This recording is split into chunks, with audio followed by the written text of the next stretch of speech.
Alhamdulillahirabbil alamin, jamaah yang ada di studio maupun di rumah, insya Allah kita semua dengan mengetahui beberapa kriteria orang celaka ini, semoga kita sampai anak cucu kita semuanya selamat dari celaka. Amin, amin, amin. Kalau selama ini kita menganggap punya harta menjadi orang yang celaka karena lalai, ternyata kalau kita berpegang pada agama tidak celaka. Karena justru dengan harta itu kita bisa santuni anak yatim, kita bisa bangun masjid. Lalu kemudian kita pula yang sudah membangun masjid, pergi ke Makkah, ke Tanah Suci, menyekolahkan anak yatim, membantu fakir miskin. Kita sangka kita sudah selamat, rupanya belum. Akibat apa? Ada rasa ujub, merasa ijabul mar'i binafsihi unwanu dha'fi aqlihi. Orang yang merasa terkagum-kagum dengan dirinya, itu menunjukkan akalnya lemah. Dan yang paling mengerikan adalah yura'un, mereka mempertontonkan amalnya. Inna akhwafa ma akhafu ala ummati, kata Nabi, yang paling aku khawatirkan menimpa umatku adalah asyirkul asghar. Ya Rasulullah, apa itu syirik asghar? Kata Nabi SAW, kamu memperlihatkan amalmu kepada orang lain.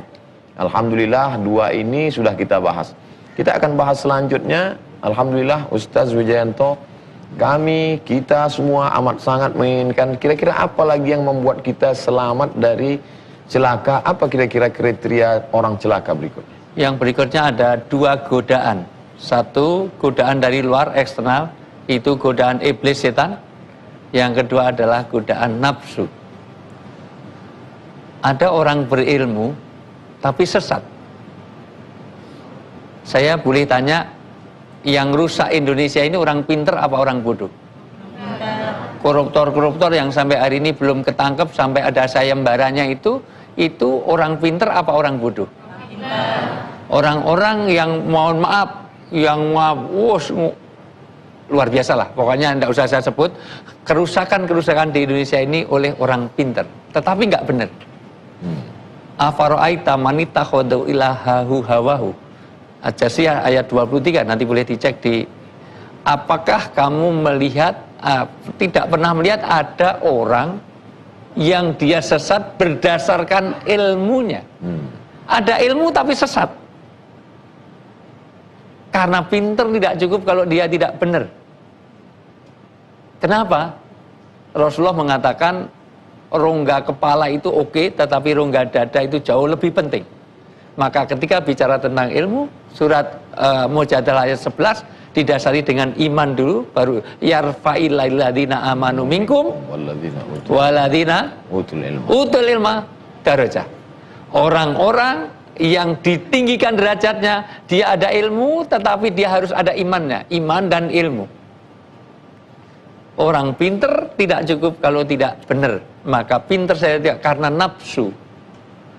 Ketika nafsu ini dipertuhankan, maka inti puasa adalah al-imsak, menahan nafsu.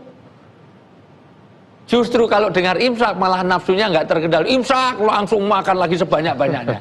Padahal imsak itu sudah waktunya kita menahan diri. Dan inti dari puasa adalah menahan diri. Artinya apa? Bahayanya orang berilmu kalau sudah tidak dilambari dengan keimanan, nafsu yang menguasai. Inna nafsa la amarotum bisu. Nafsu itu senangannya yang jelek. Orang pinter kalau sudah ke bawah nafsu, bahaya sekali. Orang kalau sudah nafsu yang menutup, maka bukan mata yang buta, bukan telinga yang tidak mendengar, tetapi hati yang ada di dalam dada. Maka kata Nabi, orang tahu baik dan buruk itu nggak usah hafal Quran, nggak usah hafal hadis. Iftafti qalbak, tanya kepada hatimu, maaftuka, maaftuka. Karena orang itu berbuat jelek sebenarnya dia tahu. Saya tanya, koruptor itu tahu nggak kalau dia salah? Mohon maaf, pelacur. PSK itu tahu nggak kalau dia salah? Maka tidak ada koruptor yang ingin anaknya jadi koruptor. Cepat besar ya nak, nanti kan papa ini korupsi baru 2 miliar ya ketahuan. Nggak ada penghibur, wanita penghibur cepat besar nak, nanti kan mama sudah oversize, sudah jarang laku. Dulu banyak orang datang, sekarang nggak pernah. Kenapa? Karena dia tahu kalau dia salah. Itu karena apa? Nafsu. Maka nafsu ini mohon maaf, tahu tidak cukup kalau tidak didasari oleh kemauan. Saya tanya, orang tahu baik belum tentu dilakukan, tahu jelek belum tentu ditinggalkan. Saya tanya, ngerokok itu baik apa jelek? Tapi ada nggak yang masih ngerokok? Jawab sendiri, ya itu orangnya. Gosip itu baik apa jelek? Tapi adakah di bulan Ramadan ini yang suka gosip? Ratingnya aja lebih tinggi daripada siaran kita. Artinya apa? Tahu baik belum tentu dilakukan. Karena apa? Nafsu tadi. Maka sebaik-baik orang Islam itu adalah wana nafsa anil hawa. Orang yang bisa menahan nafsunya. Maka hati-hati, orang berilmu bisa sesat karena satu ya memang ada godaan setan, kedua yang lebih berat adalah dulu nafsu yang ada dalam diri kita. Masya Allah, tabarakallah. Jadi ketika seorang berilmu belum tentu menjadi jaminan bahwa dia akan selamat dari celaka dalam pandangan Allah. Betul. Ketika orang berilmu tanpa didasari oleh ketajaman hati, justru ilmunya dipakai untuk terus memperturutkan hawa nafsu. Dan ketika orang jahil tidak berilmu memperturutkan hawa nafsu, tidak sedahsyat. Bahkan hewan sekalipun, gajah, sehebat-hebatnya gajah dia akan menumbangkan pohon kayu paling 5 batang sehari. Tapi begitu orang berilmu dengan alatnya, dia akan hancurkan babat hutan habis. Maka saya punya kasus ada orang nggak berilmu itu nyuri uang itu hanya bawa ATM.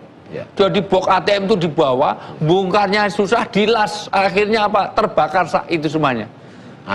Habis karena nggak berilmu. Tapi kalau berilmu cukup nanamkan virus.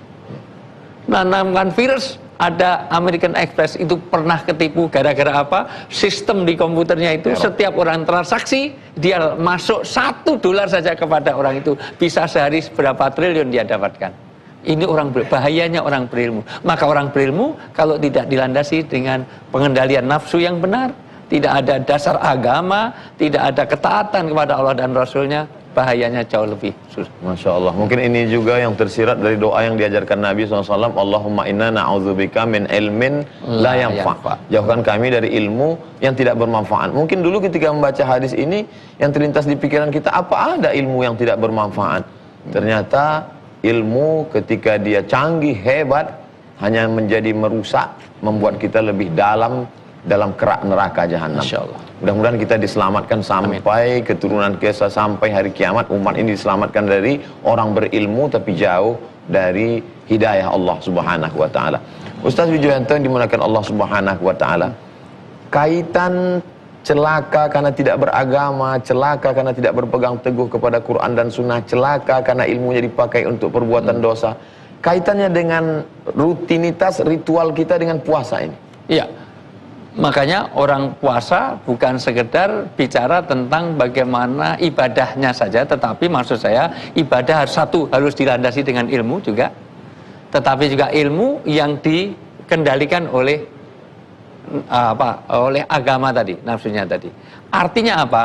Puasa bukan sekedar untuk pamer ibadahnya saja. Maka harus kita terjemahkan puasa ini kepada pesan moral di dalam puasa, karena nanti ujung-ujungnya ibadah bisa tidak ada gunanya kalau tidak memberi manfaat. Artinya apa? Rahmatan lil alamin misalnya. Nabi mengatakan sia-sia orang berpuasa, hanya haus dan lapar dia dapat. Berapa banyak orang yang puasa, dari puasanya tidak dapat apa kecuali haus dan lapar, karena tidak menangkap pesan moral di dalam puasa. Salah satunya orang tidak mau zakat fitrah saja. Jangan mendekati musolaku kalau kamu sudah berpuasa tapi nggak punya manfaat bagi orang lain. Karena pesan moralnya juga ada makna sosialnya. Jangan ikut saya, bukan golonganku. Golongannya Abu Jahal, Abu Lahab, Abu Gosok, Abu jelek sana. Artinya apa? Pentingnya ada pesan-pesan moral yang kita tangkap dalam ibadah kita. Demikian juga dalam mengilmui ini, ada puasa-puasa ini ada ilmu-ilmu bagaimana, mohon maaf, tidak sekedar bagaimana rutinitas untuk tidak makan, tidak minum. Tetapi tentu ada pesan moral yang ada di dalam Ramadan. Masya Allah. Kalaulah orang berilmu itu kemudian memperturutkan hawa nafsu, dia akal-akali puasa ini, dia akan gunakan infus untuk tahan tidak makan. Bahkan kumur pakai sirup. Karena kumur itu boleh. Kumur boleh nggak? Boleh. Tapi kumurnya pakai sirup stroberi, luar biasa. Dan bisa ngakali hukum. Masya Allah. Tidak selamanya kita punya ilmu dan ilmu menyelamatkan. Mari kita barengi ilmu dengan amal, dan yang paling penting mendapat hidayah Allah Subhanahu wa taala. Kita akan teruskan tentang kriteria orang yang celaka. Mudah-mudahan kita selamat dari kecelakaan dunia akhirat. Insya Allah kita akan teruskan setelah yang satu ini.